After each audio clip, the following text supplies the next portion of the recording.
இந்த நாளிலும் ஒரு வார்த்தையை வைத்து நான் இந்த நாள் தேவனுடைய வார்த்தையை பகிர்ந்து கொள்ள பிரயாசப்படுகிறேன். அந்த வார்த்தை என்ன அப்படின்னா, எபிரேய வார்த்தை ரேஷ் எனப்படுகிறதான வார்த்தை. என்ன வார்த்தை? RESH, ரேஷ். ரேஷ் எனப்பட்டால் என்ன அப்படின்னா, பிடி அல்லது சுதந்தரித்துக்கொள். எடுத்துக்கங்க, உபாகமம் 1 அதிகாரம் 21 வசனம். உன் தேவனாகிய கர்த்தர் அந்த தேசத்தை உனக்கு முன்பாக வைத்திருக்கிறார். உன் பிதாக்களுடைய தேவனாகிய கர்த்தர் உனக்கு சொன்னபடியே நீ போய் அதை சுதந்தரித்துக்கொள், பயப்படாமலும் கலங்காமலும் இரு என்றேன். உன் தேவனாகிய கர்த்தர் அந்த தேசத்தை உனக்கு முன்பாக வைத்திருக்கிறார், அதை நீ போய் அதை சுதந்தரித்துக்கொள், பயப்படாமலும் கலங்காமலும் இரு என்றார். அல்லேலூயா. இன்றைக்கு உங்கள் மத்தியில சொல்ல போகிற வார்த்தை, நீ போய் சுதந்தரித்துக்கொள். அல்லேலூயா. ரேஷ் எனப்படுகிறதான வார்த்தை இங்க சூட்டப்படுகிறது. இந்த வார்த்தை எப்படி அப்படின்னா, ரொம்பவும் ஸ்ட்ரெஸ்ஃபுல்லா, ரொம்பவும் அழுத்தத்தின் தன்மை வாய்ந்ததா. அப்படி எப்படி சொல்றாரு? கைப்பற்று, வெறுமனே போய் அதை பிடிச்சுக்கன்னு சொல்லல. அவர் என்ன சொல்ல, முழு ஈடுபாடோடு போய் கைப்பற்றி கொள்ளு. அல்லேலூயா. சத்தம் இல்லையா? சொல்லுங்களேன். உதாரணத்துக்கு, நீங்க உங்க சொந்தக்காருக்கு சாப்பாடு உங்க பாத்திரத்துல குத்து விடுறீங்கன்னு வச்சுக்கோங்களேன். அந்த உங்க பாத்திரம் உங்க சொந்தக்கார வீட்டில் இருக்குது. நீங்க போறீங்க, உங்க பாத்திரத்தை பார்க்குறீங்க, எப்படி எடுப்பீங்க?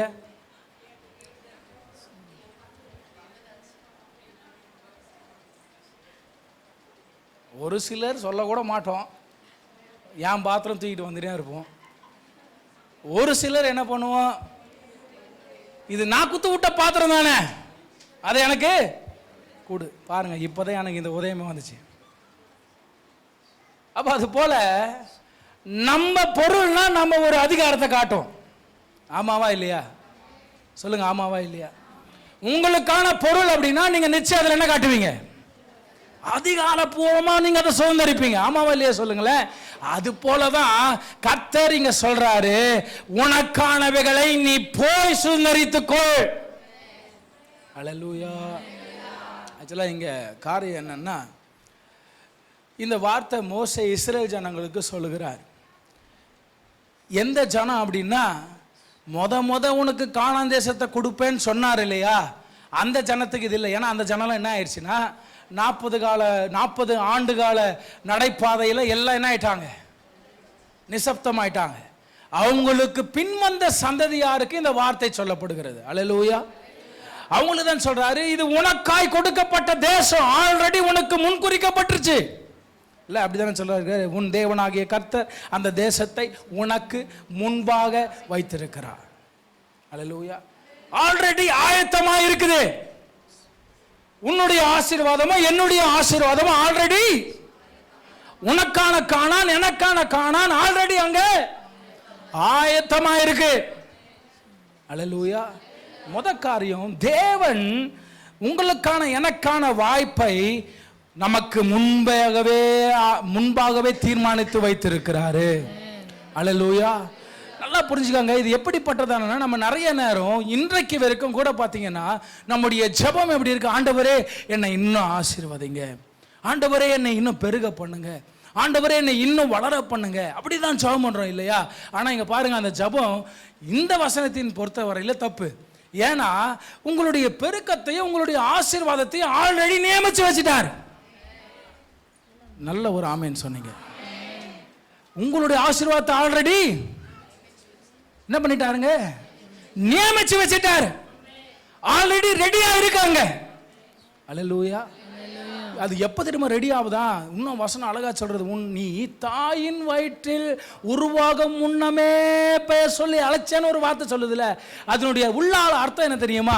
நீ கர்ப்பம் தெரிக்கப்படுகிற நாளிலிருந்து நீ மரணிக்கிற நாள் வரைக்கும் உனக்கு என்னென்னலாம் வேணும்ன்ற அத்தனை ப்ராசஸும் ரெடியா இருக்காங்க. அல்லேலூயா. ஆனா கர்த்தர் நீங்க என்ன பண்றாருன்னா, உனக்கு ஒரு வேலையை வச்சிருக்கிறார். என்ன வேலை தெரியுமா?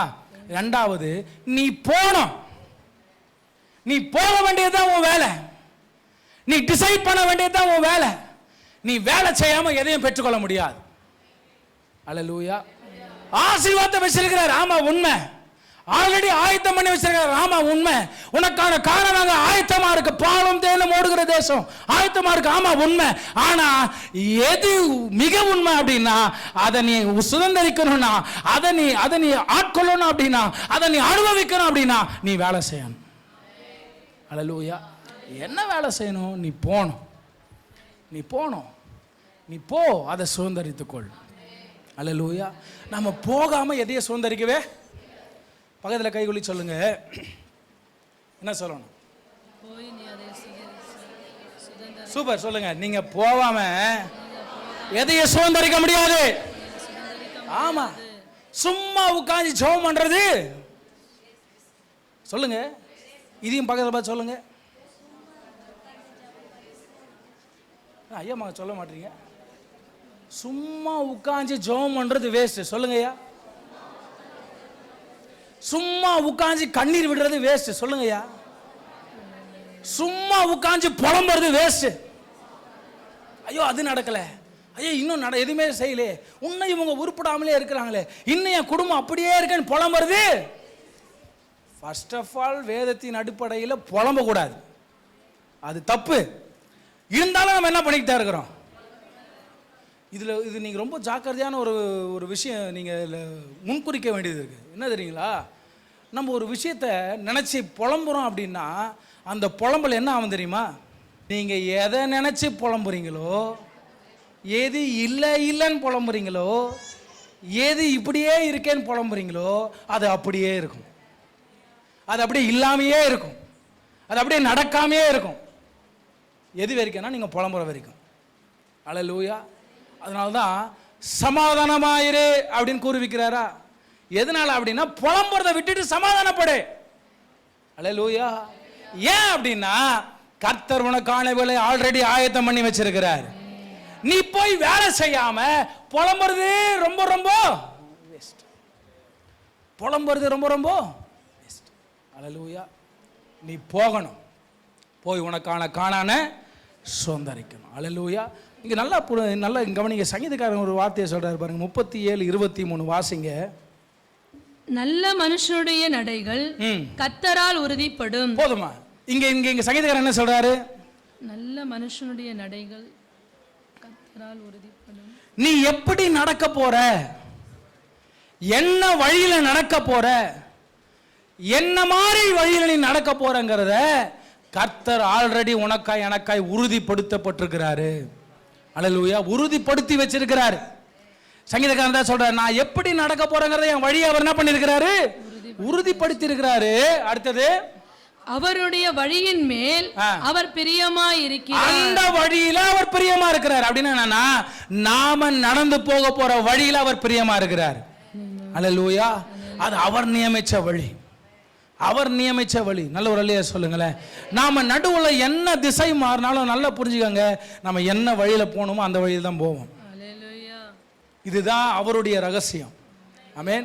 ஒரு முறை அவர் கரத்துக்குள்ள நீங்க அடங்கி நின்னுட்டீங்கன்னா, ஒரு முறை உங்களை அவர் கைகளால் பிடிச்சிட்டார் அப்படின்னா, நீங்க நடுவுல என்ன வழியில திசை மாறினாலும் திரும்பவும் அதே வழியில பின்னாடி கொண்டு வந்து அவர் வழியில நேர்முகப்படுத்துவார். அல்லேலூயா. அதுல அவர் என்னைக்கும் மாறவே மாட்டாரு. இல்ல நல்ல சொல்லுவீங்களா? யோனாவினுடைய கதை போல இல்ல, அவர் என்ன வழியை நியமிச்சாரோ அந்த வழியில நிச்சயம் நடத்துவார்.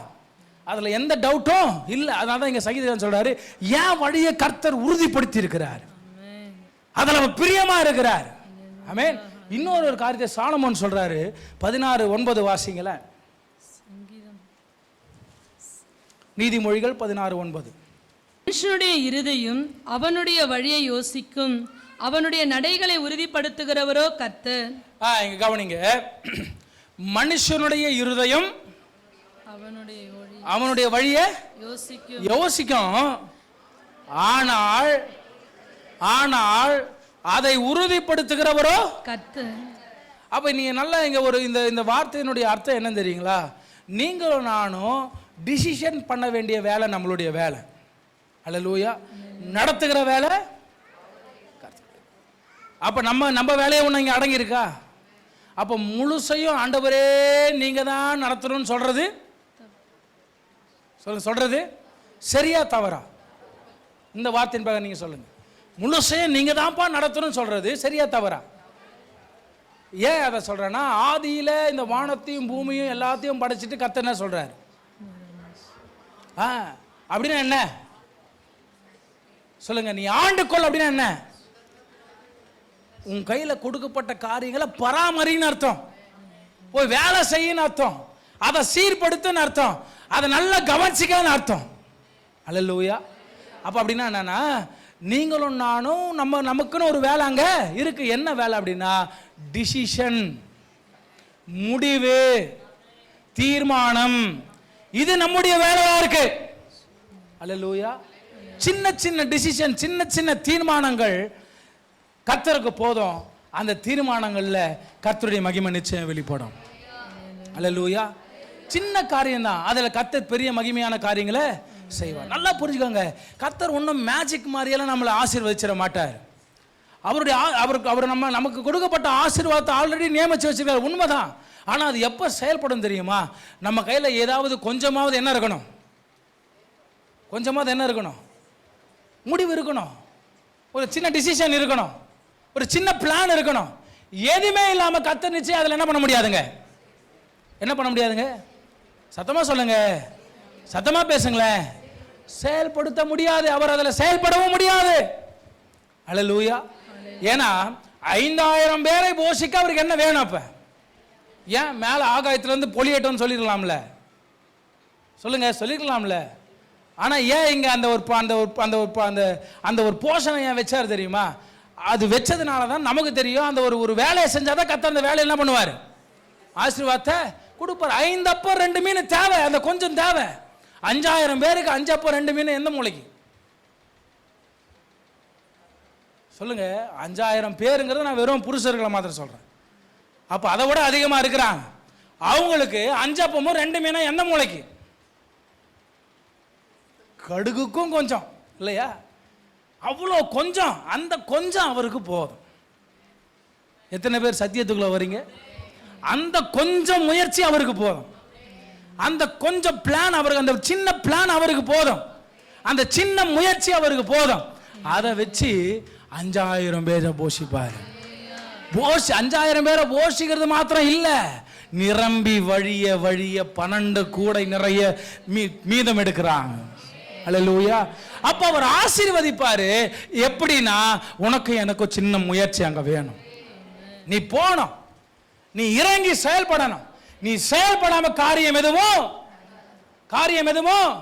மாறாது. வீட்டுக்குள்ளேயே கதவை பூட்டி ஓன் அழுதா அங்க காரியம் நடக்குமா? சொல்லுங்க. இல்ல ஓன் ஜெபம் பண்ணாத காரியம் நடக்குமா? இல்ல கண்ணீர் வடிச்சாத காரியம் நடக்குமா? இல்ல அங்கேயும் எங்கேயும் போய் அவங்க கிட்ட உதவி நான காரியம் நடக்குமா? நடக்காது. நீ இறங்கி செயல்படாத ஒளிய காரியம் நடக்காது. அல்லேலூயா. வறுமை, வறட்சி, பணம் இல்ல, புலம்புறதை விட எது நல்ல காரியம் தெரியுமா? அந்த பணம் வருமானத்திற்கு நேராய் என்ன முயற்சிகளை எடுக்கிறோம், அதுதான் இங்க ரொம்ப முக்கியம். அல்லேலூயா. அந்த பணத்தை, அந்த வறுமையை போக்குவதற்கு என்ன முயற்சி எடுக்கிறோம்? அந்த ஒரு கடனோ அல்லது ஏதோ ஒரு அந்த தேவைகளை தீர்ப்பதற்கு என்ன முயற்சி எடுக்கிறோம்? அதுதான் இங்க ரொம்ப ரொம்ப முக்கியமானது. கர்த்தர் சொல்றாரு, அந்த சின்ன முயற்சியை நீ எடு, அந்த சின்ன முயற்சியை நீ எடு. அதுல கர்த்தருடைய மகிமை நிச்சயம் வெளிப்படும். அல்லேலூயா. நிச்சயம் வெளிப்படும், நிச்சயம் வெளிப்படும். சோம்பேறினுடைய வாசப்படியில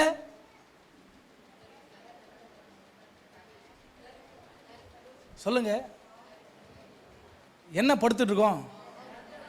தர்த்துரம் படுத்திருக்கோம், இல்லாம படுத்திருக்கோம், வறட்சி படுத்திருக்கோம். நீங்க என்னதான் ஆண்டவரே, நான் இவ்வளோ ஜெபம் பண்ணனே, நான் இவ்வளோ ஜெபம் பண்றேனே, இவ்வளோ நான் வேதத்தை வாசிக்கிறேனே, அப்போ கூட என் வாழ்க்கையில் ஒரு மலர்ச்சியே இல்லையே, ஒரு வருமானத்தினுடைய பெருக்கமே இல்லையேன்னு புலம்பி தவிச்சாலும் அது சுத்தமான வேஸ்ட் தான். அல்லேலூயா. அப்போ எது பிரயோஜனம்? புலம்புறதை விட ஏதோ ஒரு முயற்சியை முன்னிட்டு செய்கிறது தான் முக்கியம். அல்லேலூயா.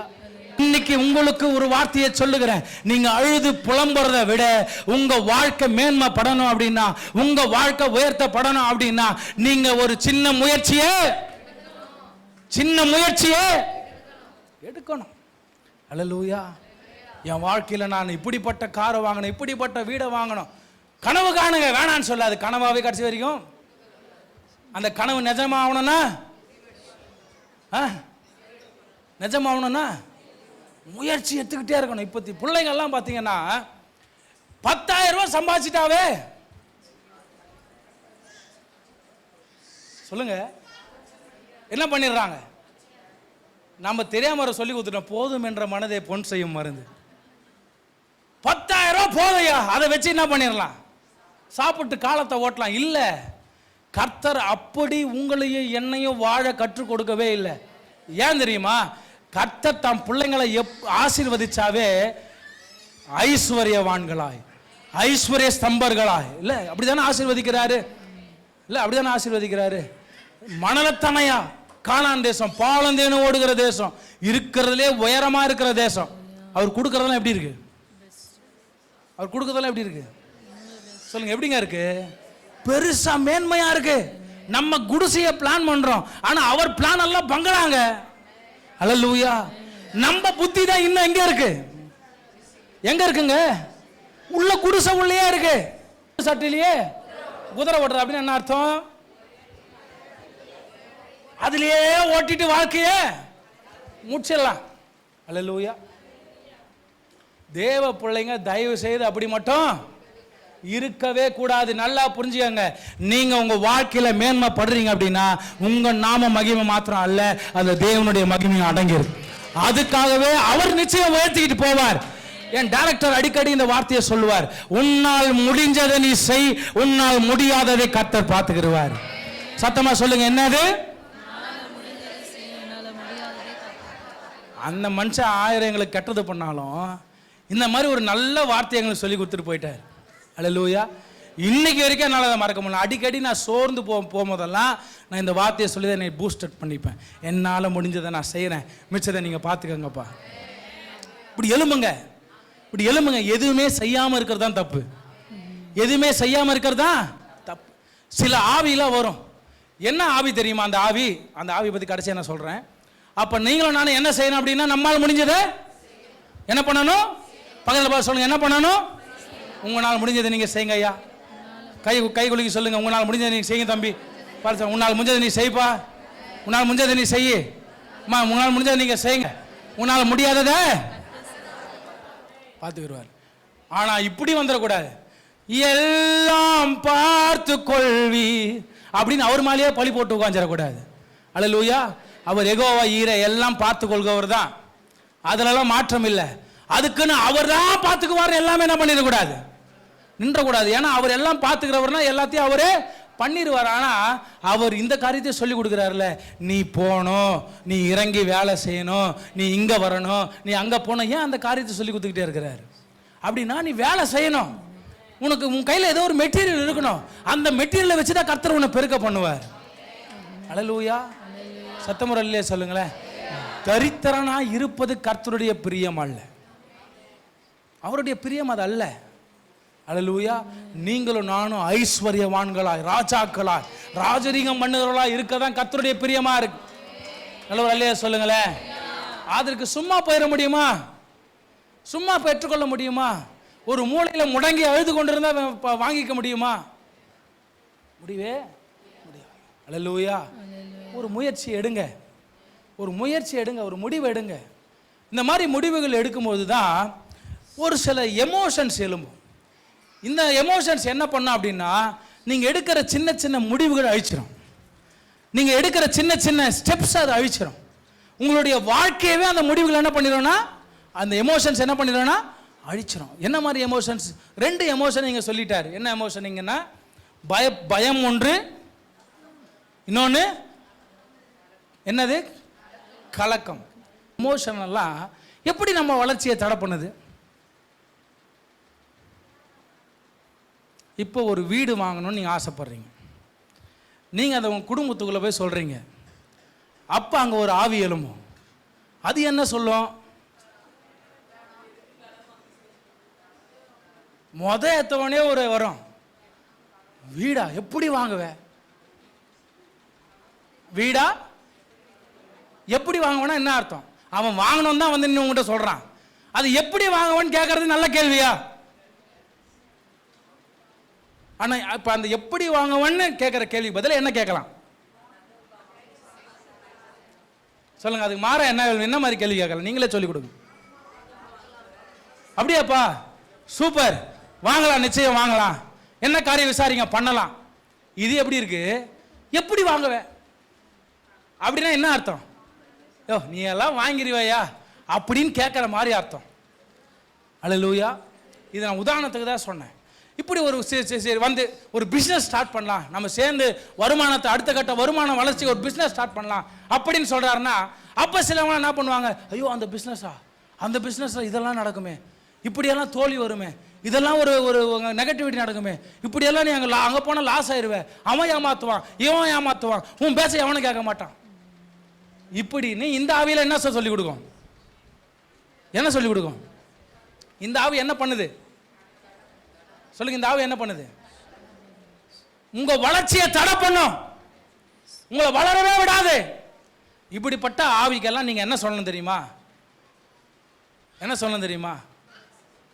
இயேசுவின் நாமத்துல வாயை மூடுன்னு சொல்ல பழகிக்கங்க. அல்லேலூயா. அப்படிப்பட்ட ஆவியெல்லாம் என்ன சொல்லுங்க? இயேசுவின் நாமத்துல வாயை மூடு.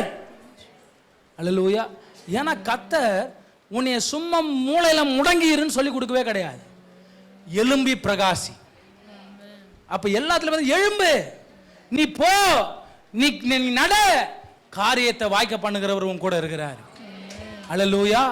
நீ போணும், நீ செயல்படாம எந்த காரியத்தை கர்த்தரால என்ன பண்ண முடியாது, செயல்படுத்தவே முடியாதுப்பா. நீ போணும், நீ செயல்படணும். செயல்படாம எதையும் உன்னால பெற்றுக்கொள்ளவும் முடியாது. அல்லேலூயா. சத்தமுறையிலே சொல்லுங்களேன். முன்னாடி சொன்னது போல எனக்கு இதுவே போதும் நின்ற கூடாது. அடுத்த கட்டம் என்ன வளர்ச்சி, அடுத்த கட்டம் நான் என்ன செய்யணும், அடுத்த கட்டம் என் வாழ்க்கை உயர்வுக்கு நான் என்ன பண்ணணும், மேல மேல மேல மேல திங்க் பண்ணிக்கிட்டே போகணும். அல்லேலூயா. ஒரு கிடைச்சிருச்சுன்னா அதுல அப்படியே நின்ற கூடாது. சத்தமுறையிலே சொல்லுங்களேன். பாருங்க, சிலவங்களாம் இருக்கிறாங்க, பணம் இருந்தாலும் இல்லாத போலவே காட்டிக்கிறோம். அது தப்பு கிடையாது. ஆனா அந்த கருமியில கஞ்சனாதான் இருக்க கூடாது. ஒரு சில எமோஷன்ஸ் நம்ம என்ன பண்ணணும் அப்படின்னா இப்படி தடை பண்ணும். பயம். பாருங்க, இந்த இஸ்ரேல் ஜனங்களை கானான் தேசத்துக்கு போகாதபடி எது தடை பண்ணுச்சு அப்படின்னா பயம். எப்படி அந்த பயம் வந்துச்சு அப்படின்னா அவங்களாவே பயந்துடல. இங்க ஒரு 12 ஆவி எழும்பி போச்சு. அந்த 12 ஆவி ஏற்படுத்தின சூழ்நிலை தான் அது. அல்லேலூயா. அந்த 12 ஆவியில 10 ஆவி வேற விதமான ஆவி, 2 ஆவி வேற விதமான ஆவி. 10 ஆவி படைத்தவர்கள்லாம் இந்த நாட்கள்ல அதிகமா இருக்கிறாங்க. என்ன 10 ஆவி தெரியுமா? அவனும் பயப்படுவான், மற்றவனையும் பயமுறுத்துவான். அவனும் உருப்பட மாட்டான், மற்றவனையும் உருப்பட மாட்டான். சாரி, உருப்பட விட மாட்டான். நல்ல வல்லையே சொல்லுங்க. நெகட்டிவிட்டியை பரப்புற ஆவி அது. அந்த ஆவிக்கு தான் நீங்கள் நானும் விசேஷமா ஜெபம் பண்ணணும். அல்லேலூயா. அந்த ஆவியை கட்டளையிட்டு ஜெபம் பண்ணுங்க. அப்பேற்பட்ட ஆவி படிச்சவன் குடும்பத்துக்குள்ள இருக்கக்கூடாது. குடும்பத்திலே இருக்கணும், அவன் இருக்கக்கூடாது இல்ல, அவனுக்குள்ள இருக்கக்கூடாது. தப்பா? அல்லேலூயா. நல்லவர்களே சொல்லுங்களேன். ஏன்னா அந்த ஆவி என்ன பண்ணிடும் அப்படின்னா நம்ம வளர்ச்சியை டோட்டலா டெமாலிஷ் பண்ணிடும். எதுக்குமே ஒத்து வராது. பின்னாடி நின்று நோண்டிக்கிட்டே இருக்கும், பின்னாடி நின்று எதையாவது சீண்டிக்கிட்டே இருக்கும். நம்ம வளர்ச்சி அது ஒருபோதும் என்ன பண்ணாதுன்னா ஏற்றுக்காது. நம்ம நல்லா பண்ணியிருப்போம் நினைப்போம், அங்கே வந்து தான் என்ன பண்ண தெரியுமா? நீங்கள் சிந்திக்காத ஒரு குறையை சுட்டி காட்டும். அல்லேலூயா. இப்படிப்பட்ட ஆவிகளெல்லாம் என்ன பண்ணாதீங்கன்னா உங்கள் மனசுக்குள்ளே கொண்டு போகாதீங்க. எந்த மாதிரி ஆவிக்கு நீங்கள் இடம் கொடுக்கணும் தெரியுமா? அடுத்த 2 ஆவி இருக்கு. அந்த ஆவி என்ன சொல்லுது தெரியுமா? கால் மிதிக்கும் தேசமெல்லாம் உன் தேசமாகும் கர்த்தர் சொல்லியிருக்கிறாரு. அந்த கானான கர்த்தர் கொடுப்பேன்னு சொன்னாரு, நிச்சயம் நம்ம கையில கொடுப்பாரு. அந்த இடத்துல எப்பேற்பட்ட ராட்சதர்களே இருந்தாலும் பரவாயில்ல, எவ்வளவு பெரிய அரக்கர்கள் இருந்தாலும் பரவாயில்ல, நீ கவலைப்படாத. கானான் தேசம் உன் தேசம், அதை கர்த்தர் உனக்கு கொடுப்பாரு. இப்படி பாசிட்டிவா பேசுற ஆவிய பக்கத்துல வைங்க. உன்னை உற்சாகப்படுத்துகிற ஆவிய பக்கத்துல வைங்க. உன் வளர்ச்சிக்கு உதவி செய்யற ஆவிய பக்கத்துல வைங்க. அந்த ஆவிக்காய் பிரயாசப்பட்டு ஜெபம் பண்ணுங்க. அல்லேலூயா. சத்தமுறையிலே சொல்லுங்க. அப்ப எந்த ஆவியை பக்கத்துல வைக்கணும் முடிவு பண்ணிட்டீங்களா? முடிவு பண்ணிட்டீங்களா? எந்த ஆவியினுடைய பேச்சை கேட்கணும் முடிவு பண்ணிட்டீங்களா? சில நேரம் அந்த 10 ஆவி வெளியில மாத்திரம் இருக்காது, அந்த ஆவி எங்கேயும் கிரியை செய்யும், உங்க உள்ளுக்குள்ளேயே கிரியை செய்யும். ஒரு நேரம் அந்த உள்ளத்தில் இருக்கிற அந்த இன்னொரு மனுஷங்கிட்டே நீங்க போராட வேண்டியது அவசியமா. அவனுக்காகவும் நீங்க அதிகமாக ஜெபம் பண்ணணும். ஏன்னா அவனுக்காக ஜெபம் பண்ணுங்க, அடுத்தது மற்றவங்களுக்காக ஜெபம் பண்ணுங்க. எதுக்காகனா நீங்க வளருவதற்கு இதெல்லாமே தான் என்னவா இருக்கும், தடையா இருக்கும். அல்லேலூயா. சத்தமுறையிலேயே சொல்லுங்களேன், சத்தமுறையிலேயே சொல்லுங்களேன். ஸோ இந்த வசனத்தின் பிரகாரம் நீங்க ஒரு காரியத்தை உங்களுடைய வாழ்க்கையில வளர்ச்சி அடையணும் அப்படின்னா, மேன்மை அடையணும் அப்படின்னா, கர்த்தர் வச்சிருக்கிற ஆசீர்வாதத்தை சுதந்திரிக்கணும் அப்படின்னா, நீங்க நானும் என்ன பண்ணணும்? என்ன பண்ணணும்? நீ போ ரேஷ் பிடி சுதந்திரித்துக்கொள். அல்லேலூயா. இறங்கி வேலை செய்யணும், இறங்கி வேலை செய்யணும். எப்பேற்பட்ட சத்துரு உங்களுக்கு முன்பாக நின்னாலும் அவனை எதிர்த்து துணிந்து நிற்கிற அந்த அதிகாரம் படைத்தவர்களா நீங்களும் நானும் எழும்பணும். அல்லேலூயா. நல்லவர்களே சொல்லுங்களேன். எத்தனை பேர் உங்களுக்கு விரோதமா எழும்பி உங்களை சோர பண்ணினாலும் கலக்கம் அடையாதீங்க, கலக்கம் அடையாதீங்க. உங்க முயற்சியில சோர்ந்து போவாதீங்க. தொடர்ந்து முயற்சி எடுத்துக்கொண்டே இருங்க, தொடர்ந்து முயற்சி எடுத்துக்கொண்டே இருங்க. ஒரு நாள் வரும், ஒரு நாள் வரும், கர்த்தர் தம்முடைய பிரகாசத்தை ஒளிக்க பண்ணுவார். ஒரு நாள் வரும், உங்க முயற்சியில ஒரு ஸ்பார்க் உண்டாகும். அந்த ஸ்பார்க் போதுங்க, நீங்க கட கட கட கடன் எந்த அளவுக்கு பின்தங்கி இருந்தீங்களோ அதை விட பல மடங்கு வேகத்துல மேல போயிருவீங்க. அல்லேலூயா. சின்ன முயற்சிகள், விடாமுயற்சிகள், சோர்ந்து போகாம நீங்க எடுக்கிற முயற்சிகள் உங்க வாழ்க்கையில பெருக்கத்தை கொடுக்கும், நிச்சயம் மேன்மையை கொடுக்கும், நிச்சயம். அல்லேலூயா. அதுல நிச்சயம் தேவனுடைய மகிமை வெளிப்படுங்க. இதே மாதிரி ஆமேன் சொல்றீங்க, சத்தமுறை ஆமேன் சொல்லுங்களேன். அப்ப இந்த மாதிரி பயம் கொடுத்துக்கிற காரியங்களுக்கு, இந்த மாதிரி இடர்கள் உண்டாக்குற காரியங்களுக்கு என்ன பண்ணாதீங்க, என்ன பண்ணாதீங்க, இடம் கொடுக்காதீங்க. உங்களுக்கான காணான பக்கத்துல பார்த்து சொல்லுங்க. என்ன சொல்ல போறீங்க? இப்படி சொல்லுங்க, உங்களுக்கான காணான நீங்க தான் சுதந்திரித்துக் கொள்ள போறீங்க. கர்த்தர் ஆல்ரெடி காணான கொடுத்துட்டார். சொல்லுங்க, கர்த்தர் ஆல்ரெடி காணான கொடுத்துட்டார். அந்த காணான நீங்க தான் போய் சுதந்திரிக்கணும். அந்த காணான நீங்க தான் போய் சுதந்திரிக்கணும். சும்மா வீட்டுல உட்கார்ந்தாலாம் கிடைக்காது, சும்மா ஒரு மூலையில தூங்குனாலாம் கிடைக்காது, சும்மா அழுது புலம்பிக்கிட்டு இருந்தாலும் கிடைக்காது. எழும்புங்க, ஓடுங்க, முயற்சி எடுங்க, முடிவுகளை எடுங்க. கர்த்தர் காணான உங்களுக்காக வச்சிருக்கிறாரு, அதை போய் சுதந்திரித்துக் கொள்ளுங்க. அல்லேலூயா, அல்லேலூயா. பிள்ளைகள் எழும்புங்க. உங்க வாழ்க்கை, நான் இன்னைக்கு சொல்றேன் பிள்ளைங்களுக்கு, நீங்க கட்ட வேண்டிய உங்க மனைவி, அதாவது நீங்க பெண்ணை கட்டுறதுக்கு முன்னாடியே நீங்க எல்லாம் என்ன பண்ணணும்னா உங்களுக்கான வீடை நீங்க சம்பாதிச்சிருக்கணும். சொல்றேன் பாருங்க, உங்க வாழ்க்கையில இதை ஒரு பெரிய முடிவு எடுங்க, கர்த்தர் நிச்சயம் உங்களுக்கு உதவி செய்வார். நீ ஒரு பெண்ணை கட்டுறதுக்கு முன்னாடியே நீ உனக்கான வீட்டை நீ சம்பாதிச்சு வை, உனக்கான பொருள் அந்த வீட்டில் சௌதரிச்சு வை. நீ பொண்ணை கூட்டின்னு வந்து உட்கார வைக்கும் போது உன் சம்பாதியத்தில் அந்த பொண்ணு உட்காரட்டும். அல்லேலூயா. அதுதாங்க ஆம்பளத்தனம். நல்ல ஒரு ஆமேன்னு சொல்லுங்களேன். நாளை அம்மாட்ட தான் சொன்னேன்னா, பொண்ணை கட்டும் போது ஒரு பொருள் கூட பொண்ணு வீட்டுல இருந்து வாங்கவே குட்டா வாங்கிக்கோங்க. ஆனா நீங்களும் என்ன பண்ணாதீங்க, என்ன பண்ணாதீங்க, கேட்காதீங்க. கிஃப்டா கொடுத்தா என்ன பண்ணிக்காங்க. ஏன்னா இதுல நீங்க ஒண்ணு புரிஞ்சுக்கணும், அவங்க பொண்ணுக்கு கிஃப்டா கொடுக்குறாங்கன்னா அது வேற கதை. நீ அந்த கிஃப்ட் என்ன பண்ணிக்க கூடாது, தப்பா நினைச்ச கூடாது. அது கிஃப்ட், நீயா வாங்கினீன்னா அது பேர் என்னது, அது என்னதுங்க, நல்ல வழியா சொல்லுங்களேன். ஆனால் நீயா கேட்காத, அதுவா வந்துச்சுன்னா. ஆனா இது எது பெஸ்ட் அப்படின்னா, பெண்ணை கட்டுறதுக்கு முன்னாடியே உனக்கான காரியங்கள் என்ன பண்ணு சேர்த்து. என்னோட இங்க நீங்க வசனம் இங்க செயல்படுது பாருங்க. கர்த்தர் உங்களை கடன் வாங்க வைக்கல, கடன் கொடுக்க வைக்கிறார். அப்படி நான் இப்படி சொல்ல பிரியப்படுறேன். கர்த்தர் உங்களை வாங்குறவளா வைக்க விரும்பல, கர்த்தர் உங்களை கொடுக்கிறவளா வைக்க விரும்புறார். ஹல்லேலூயா. உனக்கும் எனக்கும் வைக்கப்பட்டிருக்கிற ஆசீர்வாதம் எப்படிப்பட்ட ஆசீர்வாதம் தெரியுமா? நீ மத்தவங்க கிட்ட போய் கையேந்த ஆசீர்வாதம் இல்ல, நீ மத்தவங்களுக்கு அள்ளி இறைக்கிற ஆசீர்வாதத்தை கர்த்தர் உனக்கு வச்சிருக்கிற. ஹல்லேலூயா. எப்ப அள்ளி இறப்ப? எப்ப அள்ளி இறப்பீங்க? உங்ககிட்ட மிகுதி ஆகும் பொழுதுதான், உங்ககிட்ட நிரம்பி வழியும் போது அள்ளி இறைக்க முடியும். அப்ப என்ன நடக்க போகுது? என்ன நடக்க போகுது? சொல்றவங்களுக்கு நடக்க போகுது. என்ன நடக்க போகுது? எல்லாம் வேற உலகத்துக்கு போயிட்டீங்களா? என்ன வார்த்தையை சொன்ன கவனிங்க. என்ன நடக்க போகுது? நிரம்பி வழிய போகுது. சொல்லுங்க, என்ன நடக்க போகுது?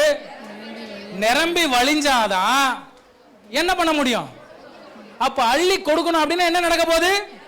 இப்ப சொல்லுங்க, என்ன நடக்க போகுது? சத்தமா சொல்லுங்க, என்ன நடக்க போகுது? ஐயா தமிழ் என்ன நடக்க போகுது? நிரம்பி வழிய போகுது. உங்க வாழ்க்கையில நிரம்பி வழிய பண்ண வைப்பாரு. நீங்க செயல்பட செயல்பட செயல்பட முயற்சி எடுத்து ஓட ஓட ஓட கர்த்தர் நிரம்பி வழிய பண்ணுவார். உன்னால் முடிந்ததை நீ செய், முடியாததை கர்த்தர் பார்த்துக்கிறார். அல்லேலூயா.